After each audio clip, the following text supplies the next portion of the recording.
The Willow Wren and the Bear. Once in summertime the bear and the wolf were walking in the forest, and the bear heard a bird singing so beautifully that he said, "Brother Wolf, what bird is it that sings so well?" "That is the king of birds," said the wolf, "before whom we must bow down." In reality the bird was the willow wren. "If that's the case," said the bear, "I should very much like to see his royal palace. Come, take me thither." "That is not done quite as you seem to think," said the wolf.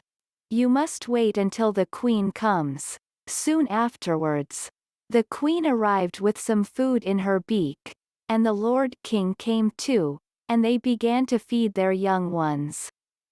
The bear would have liked to go at once, but the wolf held him back by the sleeve, and said, "No, you must wait until the Lord and Lady Queen have gone away again."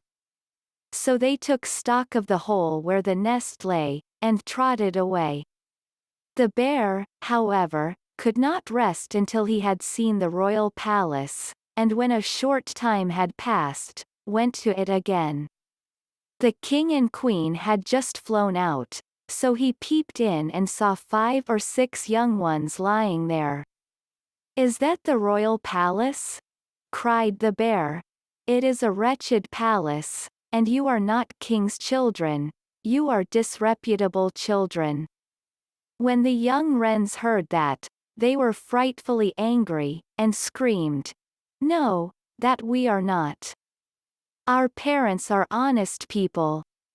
Bear, you will have to pay for that."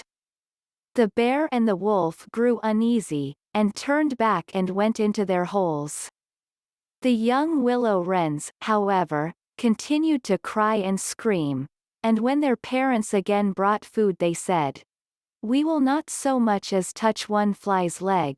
No, not if we were dying of hunger, until you have settled whether we are respectable children or not. The bear has been here and has insulted us." Then the old king said, "Be easy, he shall be punished," and he at once flew with the queen to the bear's cave, and called in, "Old growler, why have you insulted my children? You shall suffer for it. We will punish you by a bloody war." Thus war was announced to the bear, and all 4-footed animals were summoned to take part in it: oxen, asses, cows, deer, and every other animal the earth contained. And the willow wren summoned everything which flew in the air, not only birds, large and small, but midges, and hornets, bees and flies had to come. When the time came for the war to begin, the willow wren sent out spies to discover who was the enemy's commander-in-chief. The gnat, who was the most crafty, flew into the forest where the enemy was assembled, and hid herself beneath a leaf of the tree where the password was to be announced. There stood the bear, and he called the fox before him and said, "Fox, you are the most cunning of all animals, you shall be general and lead us." "Good," said the fox, "but what signal shall we agree upon?" No one knew that, so the fox said, "I have a fine long bushy tail, which almost looks like a plume of red feathers. When I lift my tail up quite high, all is going well, and you must charge. But if I let it hang down, run away as fast as you can." When the gnat had heard that, she flew away again, and revealed everything, down to the minutest detail, to the willow wren. When day broke, and the battle was to begin, all the 4-footed animals came running up with such a noise that the earth trembled. The willow wren with his army also came flying through the air with such a humming, and whirring, and swarming that everyone was uneasy and afraid, and on both sides they advanced against each other. But the willow wren sent down the hornet, with orders to settle beneath the fox's tail, and sting with all his might.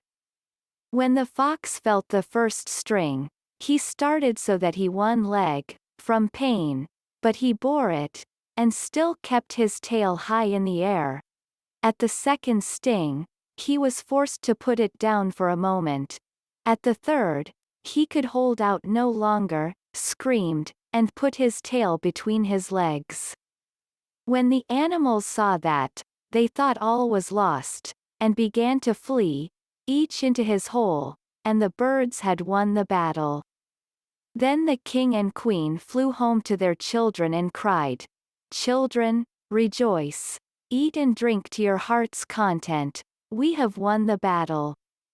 But the young wrens said, "We will not eat yet, the bear must come to the nest, and beg for pardon and say that we are honorable children, before we will do that." Then the willow wren flew to the bear's hole and cried, "Growler, you are to come to the nest to my children, and beg their pardon, or else every rib of your body shall be broken." So the bear crept thither in the greatest fear, and begged their pardon. And now at last the young wrens were satisfied, and sat down together and ate and drank, and made merry till quite late into the night.